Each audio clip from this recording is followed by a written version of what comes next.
Ici, la voix de l'Amérique.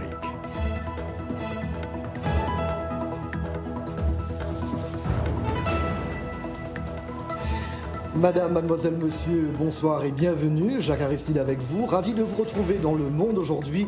Les titres que nous avons développés en ce mercredi 24 juin 2020. En République démocratique du Congo, deuxième jour de tension autour du Parlement et dans la coalition au pouvoir, les forces de l'ordre dispersent des manifestants qui protestaient contre 3 projets de loi sur le fonctionnement de la justice.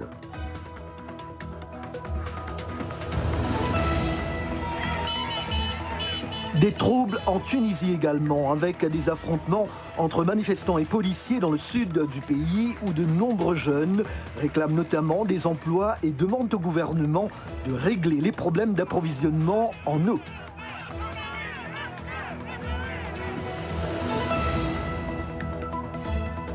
Des millions de travailleurs migrants confrontés au chômage en raison de la maladie de Covid-19 reviennent dans leur pays d'origine, notamment en Afrique, d'après l'ONU, au moment où des Éthiopiens plaident auprès de leur gouvernement pour qu'ils rapatrient des milliers de travailleurs domestiques mal rémunérés et maltraités au Liban.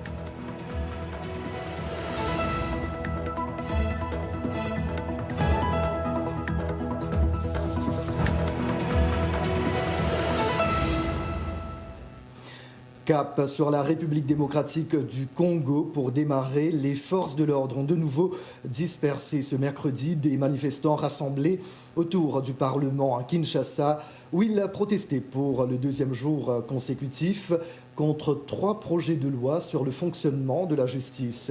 Il s'agit d'une des plus vives tensions au sein de la coalition au pouvoir depuis janvier de l'année dernière, issu d'un accord entre le chef de l'État, Félix Tshisekedi, et les alliés de son prédécesseur, Joseph Kabila, des alliés majoritaires au Parlement. Pour les auteurs des projets de loi, il ne s'agit pas de museler les magistrats du parquet, mais l'UDPS, le parti d'origine du président Tshisekedi, a au contraire estimé que ces propositions de loi ne visent qu'à entamer l'indépendance de la magistrature, et ce, au profit du ministre de la Justice. La coalition d'opposition Lamuka a également déclaré que les propositions de loi portent un coup fatal au principe constitutionnel de séparation des pouvoirs. Des heurts ont également éclaté en Tunisie entre policiers et manifestants. Des troubles nocturnes ont eu lieu à 12, où des centaines de jeunes ont manifesté leur soutien au mouvement de protestation dans une autre ville de la région. Ils réclament également les emplois tels que promis par le gouvernement, de même que des solutions aux problèmes d'approvisionnement en eau. Le point avec Blanche Samy. Pneus incendiés, jets de pierre sur des agents de force de l'ordre, tirs de gaz lacrymogène après 3 jours d'intenses protestations. Le calme est finalement revenu ce matin. Les protestataires réclament notamment l'application d'un accord conclu en 2017 prévoyant l'embauche de milliers de chômeurs et des investissements pour le développement de la région. Sur les 64 points de l'accord d'El Kamoul signé en 2017 avec le gouvernement, pas même 30% n'ont été respectés. Pourquoi ont-ils signé ? Autre revendication, la libération de Tarek Haddad, une figure clé de ce mouvement de contestation arrêté dans la nuit de samedi à dimanche et poursuivi notamment pour participation à un attroupement de nature à troubler la paix publique. Selon des organismes de défense des droits de l'homme, le sud de la Tunisie fait partie des régions marginalisées où le chômage est nettement plus élevé que la moyenne, les infrastructures publiques défaillantes et les opportunités dans le secteur privé limitées. 10 ans après la révolution, les inégalités territoriales demeurent très fortes dans le pays. Les manifestations surviennent alors que la Tunisie est frappée par la crise du nouveau coronavirus et des tensions au sein de son gouvernement de coalition. Selon le gouvernement, un conseil ministériel spécial est prévu vendredi sur la situation à Tataouine. Oui, dis-moi. Au Malawi, la commission électorale appelle la population à la paix et au calme pendant le décompte des voix du scrutin tenu après l'annulation pour fraude de l'élection de l'an dernier. Pour sa part, la Commission malawite des droits humains demande également à tous les candidats et partis de prôner la paix et d'appeler leurs partisans à faire de même, qu'ils gagnent ou qu'ils perdent, dit-elle. 3 candidats sont en lice pour la présidentielle, le sortant Peter Mutharika, le chef de l'opposition Lazarus Chakwera et Peter Kuwani. Il faut la majorité absolue pour être élu au premier tour. Dans le cas contraire, un second tour opposera les 2 candidats arrivés en tête. L'administration Trump envisage d'imposer des taxes punitives supplémentaires sur l'équivalent de 3 milliards 100 millions de dollars de produits européens. Les services du représentant américain au commerce ont dressé la liste des nouveaux produits concernés dans un appel à consultation publique qui durera jusqu'au 26 juillet. Ce geste, encore virtuel pour le moment, devrait tendre encore un peu plus les relations commerciales déjà très délicates entre l'UE et les États-Unis. Le président Donald Trump s'est rendu dans l'Arizona hier pour voir de près le mur frontalier avec le Mexique. Il a rappelé ses réalisations en matière d'immigration. Cette semaine, le locataire de la Maison-Blanche a signé un décret pour suspendre certains visas de travail pour mieux protéger les emplois américains, dit-il. Patsy Vidakusrava fait le point. Le récit est de Thierry Kaoré. Le président Donald Trump a visité une section du mur dans le comté de Yuma, en Arizona, et y a opposé sa signature. Pour marquer les 322 km de mur que son administration dit avoir construit le long de la frontière avec le Mexique. Il s'agit de la structure la plus solide et la plus complète au monde. Elle possède une incroyable technologie que personne ne pourrait croire, avec des capteurs, des caméras et tout le reste. L'administration Trump prévoit de construire 725 km d'ici la fin de l'année. Selon la police des frontières, la majorité du mur construit a remplacé d'anciennes barrières. Parallèlement, M. Trump a signé un décret suspendant certains visas de travail, y compris les visas H1B pour des domaines spécialisés comme la haute technologie, jusqu'à la fin de l'année. L'administration a fait savoir que le décret va aider les Américains cherchant du travail pendant la pandémie de coronavirus. Mais la mesure est critiquée par les géants de la technologie comme Amazon, Google ou Microsoft qui font venir chaque année des milliers de travailleurs étrangers hautement qualifiés.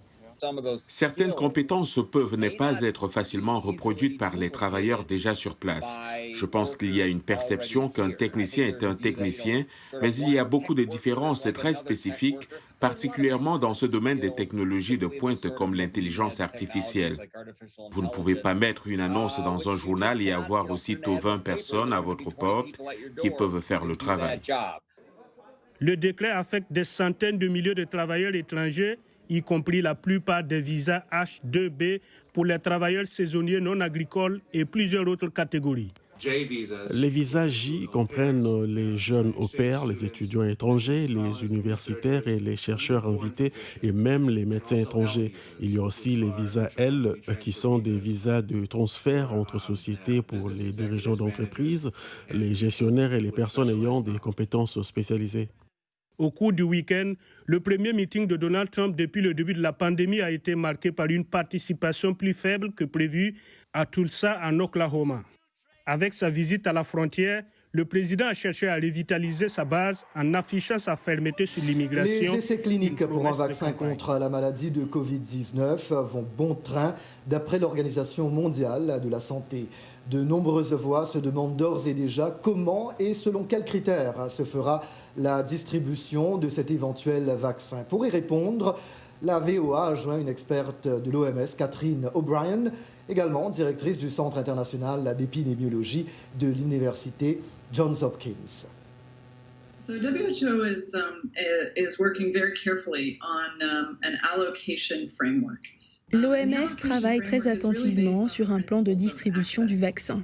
Ce cadre de distribution est basé sur le principe d'accès et l'accès doit être déterminé par des objectifs de santé publique et ce qui est nécessaire pour mettre fin à la pandémie. Il s'agit donc d'un cadre d'allocation du vaccin qui utilise les données sur la propagation du virus dans le monde, mais aussi les données temporelles et qui détermine quelles sont les personnes les plus à risque face aux conséquences les plus graves de la maladie, la mort en premier lieu et les pathologies sévères. Nous examinons donc très attentivement les données et les résultats pour savoir quels sont ces groupes à risque et ces personnes sont celles que nous privilégierons lors des premières vagues de vaccination. Au début, suite au développement du vaccin et à sa fabrication, il y aura un nombre limité de doses, mais avec le temps, ce nombre augmentera de façon considérable et plus de gens pourront être vaccinés. Il est important de partir du principe de priorité pour voir ce qu'il est nécessaire de faire pour contrôler la pandémie et y mettre fin. Je pense que ce qui ressort clairement des données, c'est qu'il est peu probable qu'il faille immuniser tout le monde dans tous les pays. L'Organisation internationale du travail indique ce mercredi s'attendre à ce que des millions de travailleurs migrants confrontés au chômage en raison de la pandémie de Covid-19 reviennent dans leur pays d'origine, notamment en Afrique et en Asie. Selon l'OIT, il y a 164 millions de travailleurs migrants dans le monde, près de la moitié étant des femmes, qui représentent 4,7% de la main-d'œuvre mondiale. Plusieurs millions de travailleurs migrants qui ont été confinés dans les pays dans lesquels ils travaillaient ont perdu leur emploi et doivent maintenant rentrer dans leur pays d'origine, lesquels sont déjà aux prises avec une économie chancelante et une augmentation du chômage, toujours d'après l'agence onusienne. L'Éthiopie attend par exemple le retour d'environ 500 000 personnes. En Éthiopie, justement, de nombreuses voix plaident auprès du gouvernement pour qu'il rapatrie des milliers de travailleurs domestiques éthiopiens piégés au Liban, pays en proie à sa plus grave crise économique. Et crise aggravée par le blocage dû au coronavirus. Des centaines de milliers de travailleurs migrants dans ce pays, dont beaucoup de femmes se retrouvent ainsi dans des conditions de vulnérabilité. De Beyrouth, le reportage de Jacob Russell, le récit est de Yacouba Bredragou.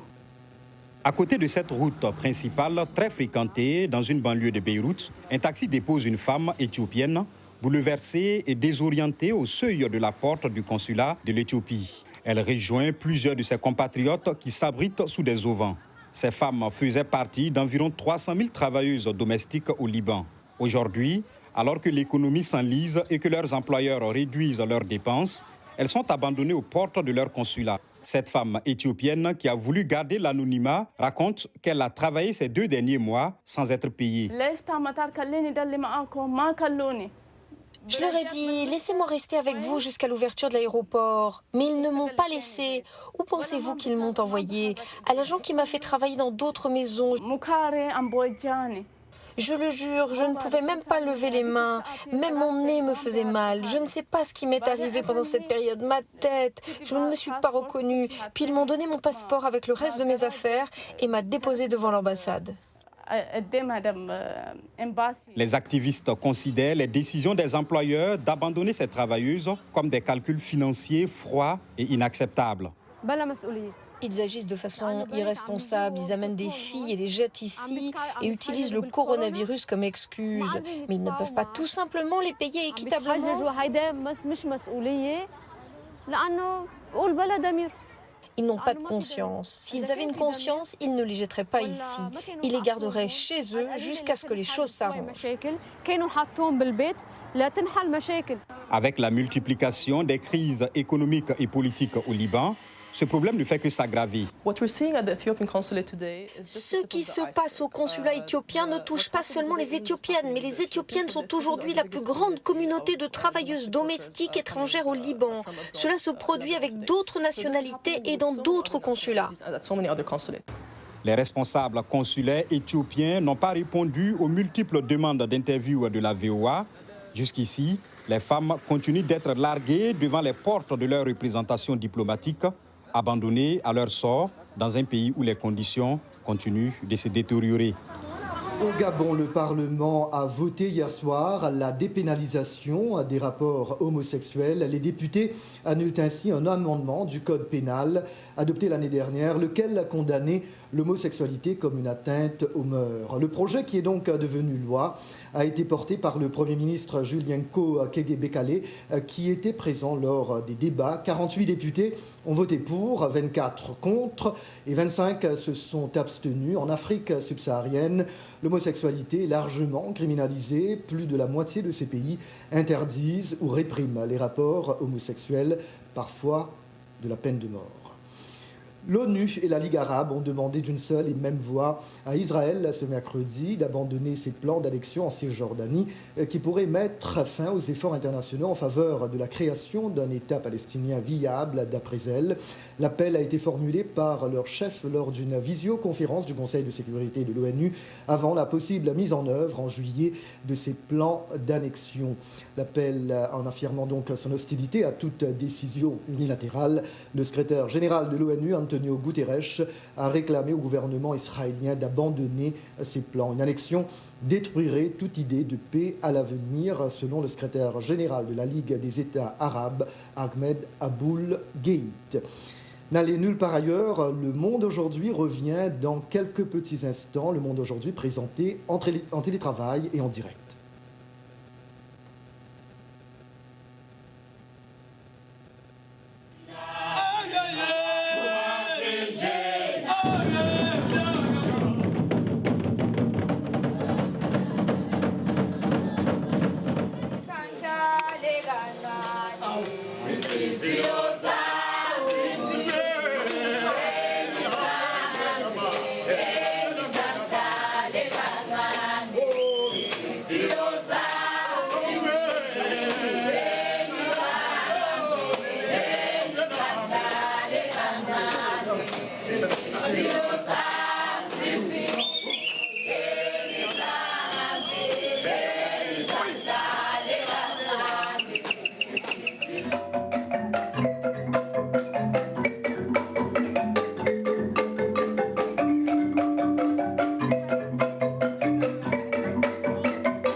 Merci d'être toujours avec nous dans Le Monde aujourd'hui, en programme de VOA Afrique. En Tanzanie, une usine de recyclage fabrique des écrans faciaux à partir de bouteilles en plastique. Cette unité de transformation est située dans la ville portuaire de Dar es Salaam. Leurs productions sont destinées à des hôpitaux et centres de santé dans tout le pays. Plus de détails avec Blanche Sanou. Zaidi Recycler est une usine de Dar es Salaam spécialisée dans la fabrication d'objets à partir de déchets plastiques. Avant la pandémie du nouveau coronavirus, l'usine réalisait un profit d'environ $37,000 par mois grâce à la collecte et au traitement des déchets qu'elle vendait à des entreprises locales et étrangères. Nous étions censés exporter une partie du matériel début février ou mars, mais nous n'avons pas pu le faire à cause du verrouillage, vu que nos clients en Inde et en Chine étaient sous confinement. Alain Kimambo a abandonné son emploi chez Unilever Tanzania en 2018 pour se lancer dans le recyclage des déchets. Un pari réussi car aujourd'hui, grâce à cette méthode de transformation, l'entreprise qui compte plus de 38 employés arrive à créer un écran presque toutes les 3 minutes. Nous avons subi des coûts supplémentaires. Certains des employeurs importants, nous leur fournissons un transport complémentaire pour qu'ils n'entrent pas en contact avec beaucoup de personnes afin que l'opération puisse se dérouler sans problème. Zaidi Recycler s'est associé à Tanzania Recycling Association pour créer ces écrans faciaux qui sont vendus à environ $2 l'unité. La première procédure consiste à découper les bouteilles en plastique, la partie inférieure et la partie supérieure, en s'assurant que la taille est très égale afin que l'écran s'adapte bien au visage. La deuxième phase consiste à lier le caoutchouc avec l'élastique. Il faut s'assurer que les élastiques et le caoutchouc sont en état de ne pas bouger ou se détacher plus tard. L'usine continue de recevoir de nouvelles commandes des hôpitaux et de centres de santé de tout le pays. Jusqu'à présent, nous sommes capables de fabriquer plus de 1000 unités par jour. Nous en avons fabriqué 6000, ce qui équivaut à $10,000 en un mois seulement. La Tanzanie commence à assouplir sa politique de verrouillage. Le président John Magufuli a annoncé qu'il prévoyait très prochainement de rouvrir les universités et d'autoriser la reprise des sports et des vols internationaux. Le rôle de l'armée américaine a fait l'objet d'un minutieux examen en marge des troubles qui ont éclaté aux États-Unis après la mort de l'Afro-Américain George Floyd le mois dernier. La correspondante de la VOA au Pentagone, Carla Babb, jette un coup d'œil sur la longue tradition de l'armée de demeurer apolitique afin de mieux représenter et protéger le peuple américain qu'elle sert. Le récit est de Yacouba Ouedraogo. La société américaine reste hantée par les démons du passé, les épisodes douloureux de son histoire qui ressurgissent aussi souvent que les événements les y invitent. Une histoire marquée par des leaders confédéraux comme le général Lee qui se sont battus pour que l'esclavage perdure et dont les statues sont érigées dans plusieurs villes du pays. Des statues et autres symboles qui véhiculent des préjugés raciaux et qui choquent certains politiques et défenseurs des droits humains. Il y a quelque chose de très troublant à devoir regarder les statues et les symboles qui glorifient des gens qui voulaient que notre peuple et ceux qui nous ressemblent en soient réduits à être éternellement des esclaves. Des statues et symboles souvent déboulonnés et vandalisés lors des manifestations de protestation contre les discriminations raciales, comme celles qui ont suivi la mort de George Floyd, l'Afro-Américain tué par un policier blanc le 25 mai dernier. Cette fois, des sénateurs souhaitent que 10 bases militaires américaines, dont Fort Bragg, Fort Hood et Fort Lee, qui portent les noms des officiers qui se sont battus pour le maintien de l'esclavage, soient simplement rebaptisées. C'est le bon moment pour cela et je pense que cela enverrait un bon signal. Le président Trump a déjà marqué son refus, menaçant d'user de son droit de veto. Par la voix de son attaché de presse, il a réitéré l'importance de conserver les bases en l'état. Ces bases monumentales et très puissantes font partie d'un grand héritage américain dans l'histoire de la victoire et de la liberté. Pour le sociologue James Hunter, c'est un déni de réalité qui place la société américaine d'aujourd'hui face à ses propres contradictions. C'est le symbole de la persistance de cette contradiction permanente entre l'égalité déclarée et l'égalité refusée. Débaptiser les statues, bases militaires et autres lieux symboliques qui évoquent le passé esclavagiste des États-Unis revêt en cette année électorale une dimension très politique. Cette question pourrait davantage polariser la société américaine, mais pour Donald Trump, c'est aussi l'occasion de galvaniser sa base, majoritairement. Et maintenant, un tour d'horizon de toute l'actualité sportive. On retrouve Yacouba Ouedraogo. Bonsoir Yacouba. Bonsoir Jacques, bonsoir à tous. La Botola Premier League revient au Maroc. Le championnat de football va reprendre fin juillet, selon l'annonce faite par le ministre des Sports et de la Culture, Othman El Ferdaous. Les entraînements débuteront cette semaine, a déclaré le ministre au cours d'une intervention devant une commission parlementaire, précisant qu'un protocole sanitaire a été mis en place et sera dévoilé prochainement par la fédération. Aucune annonce n'a été faite sur le retour du public dans les stades, fermés depuis que le Maroc a instauré l'état d'urgence sanitaire mi-mars. Le Wydad de Casablanca occupe la première place du classement, figé à la 21e journée d'un championnat qui en compte 30. Le Maroc a entamé ces dernières semaines un déconfinement progressif qui va s'accélérer ce jeudi avec la réouverture des cafés, hôtels, restaurants et salles de sport. Football toujours, mais cette fois-ci chez les dames. Le Japon a renoncé à sa candidature pour organiser la Coupe du monde féminine de football en 2023. Je ressens de la résistance contre l'organisation de 2 événements majeurs dans le même pays en l'espace de peu de temps. Une résistance renforcée par l'impact du coronavirus, a déclaré le président de la Fédération japonaise de football en référence aux Jeux de Tokyo reportés d'1 an à 2021. Ce retrait du Japon laisse la place à un duel entre la Colombie et la candidature conjointe Australie-Nouvelle-Zélande. La FIFA doit annoncer ce jeudi le pays hôte de ce mondial féminin 2023 qui passe d'un format de 24 à 32 équipes. En athlétisme, la pandémie de coronavirus fait que certains athlètes ont du mal à se concentrer sur les Jeux olympiques de Tokyo de l'année prochaine après la fermeture des installations d'entraînement et l'annulation des compétitions. En Ouganda, la coureuse Halima Nakai, médaillée d'or aux 800 mètres au championnat du monde d'athlétisme 2019, fait son mieux pour se préparer malgré les restrictions imposées par le Covid-19. De Kampala, voici le reportage d'Halima Atoumani que j'ai repris pour vous. Halima Nakai, champion du monde d'athlétisme du 800 mètres, essaie de rester en pleine forme pour les Jeux olympiques de Tokyo de l'année prochaine. Avec les Jeux reportés et les gymnases et stades de l'Ouganda fermés depuis mars pour freiner la propagation du Covid-19, sa seule option reste les routes ouvertes de Kampala. Mais la coureuse de 25 ans affirme que l'entraînement à domicile est le moindre de ses soucis. Aux alentours de janvier et février, nous avions eu l'occasion de participer aux Jeux en salle avec en ligne de mire les Jeux de Tokyo. Mais en raison du Covid, toutes les courses ont été annulées. Et le souci surtout, étant une femme, mon temps dans le sport est si court. Donc, je dois utiliser mon corps s'il est en bonne forme pour produire de bons résultats. Coincé en Ouganda et sans compétition internationale, Nakai s'entraîne avec d'autres coureurs qui se préparent également pour les Jeux de Tokyo. Ils ne sont autorisés à s'entraîner qu'en petits groupes pour respecter les mesures visant à freiner la propagation du virus. Pour certains athlètes ougandais, le confinement et le report des Jeux olympiques ont également engendré un défi mental. Nous devons nous concentrer, nous devons continuer les entraînements parce que l'année prochaine, ce sont les Jeux olympiques. Cette année, il n'y a rien, juste des lignes de diamant et l'autre année, ce sont les championnats du monde. La Diamond League est une série de compétitions sportives de haut niveau pour les athlètes d'élite.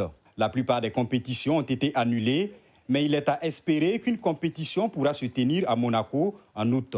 Le Conseil national des sports de l'Ouganda admet que la pandémie a posé des défis aux athlètes. Rester en forme et motivé pendant une année supplémentaire. Cela a été très difficile parce que c'est dans une année olympique que les athlètes sont le plus en forme, que leur corps, leur esprit sont dans les meilleures formes de leur vie parce qu'ils essayent de tout faire pour gagner la médaille d'or olympique ou élever leur niveau. Maintenant, sans la Ligue de Diamant, c'est une situation malheureuse parce que c'est là qu'ils gagnent le plus d'argent. Ces athlètes ougandais espèrent que les restrictions sur les compétitions internationales seront levées dès que possible. Nakai veut participer à la Diamond League de Monaco en août, supposant que le Covid-19 serait alors sous contrôle. C'est tout pour les sports. On se retrouve la semaine prochaine. Merci bien, Yacouba. À très bientôt. Seira Kiyono est une ballerine d'origine à la fois thaïlandaise et japonaise. Elle a également joué dans la comédie musicale The King and I, créée à Broadway. Avec la pandémie de Covid-19 qui a bien évidemment affecté New York, elle a été contrainte à se réinventer. Avec des spectacles annulés, Kiyono enseigne maintenant le ballet en ligne, mais elle renouvelle aussi son répertoire et ses techniques pour les auditions futures. Un reportage de Natruda Rakarn Chana, récit Blanche Sano. Danser, jouer et être un modèle à New York est un rêve devenu réalité pour Seira Kiyono, une ballerine et actrice thaïlandaise-japonaise. Mais sa carrière naissante dans le monde des arts et spectacles s'est arrêtée soudainement lorsque l'épidémie du nouveau coronavirus a contraint la ville à un verrouillage. En mars, les théâtres et autres lui ont fermé leurs portes, mettant toute une industrie au chômage. Avant l'épidémie du nouveau coronavirus, je ne passais jamais beaucoup de temps à la maison. Chaque matin, je me levais tôt et me préparais pour les auditions et le casting. Me réveiller brusquement un jour et réaliser que je ne pouvais pas quitter la maison était très désorientant. Tous mes plans et mes horaires avaient disparu. Seira Kiyono est venue à New York en 2011 avec le rêve de construire sa carrière sur la scène internationale. Des années de formation en ballet et danse professionnelle à Thaïlande ont porté leurs fruits lorsque Kiyono a décroché un emploi au Ballet Repertory de New York. En tant que ballerine principale, elle s'est produite dans des spectacles comme The Nutcracker, Little Mermaid, Cinderella et d'autres. Sa percée est arrivée en 2018 quand elle a été choisie pour jouer Elisa, l'esclave fugitive dans la production de Broadway de King and I. Mais aujourd'hui, avec une carrière en pause et moins de revenus, l'artiste propose des cours de danse et de ballet en ligne pour s'en sortir. Les étudiants fixent l'heure et j'enseigne 2 fois par jour. C'est un peu difficile car je ne peux pas physiquement aider à ajuster les mouvements de leur corps. Donc j'essaie de ne pas trop me concentrer sur la technique, mais simplement de les encourager à bouger leur corps et à le rendre plus comme un entraînement. Kiyono a lancé sa propre chaîne YouTube pour montrer ses compétences et trouver des opportunités d'en apprendre de nouvelles. Je suis récemment allée à une audition où ils veulent quelqu'un qui peut évoluer dans plusieurs styles de danse, y compris le claquement, ce que je ne pouvais pas faire. Alors maintenant, c'est le bon moment pour apprendre à taper. J'ai suivi des cours en ligne que mes amis proposent. C'est gratuit, mais nous faisons tous des dons pour nous entraider. Et Kiono avoue que sa famille et ses amis lui manquaient. Les gens te consacrent du temps. Les amis et la famille m'ont donné une énergie positive. Ils me font me sentir moins seule. Avant le confinement, j'étais presque seule. Je n'avais pas le temps de penser à quelqu'un. J'étais plus préoccupée par la façon de survivre chaque jour. Les théâtres de Broadway seront fermés au moins pendant l'été et on ne sait pas.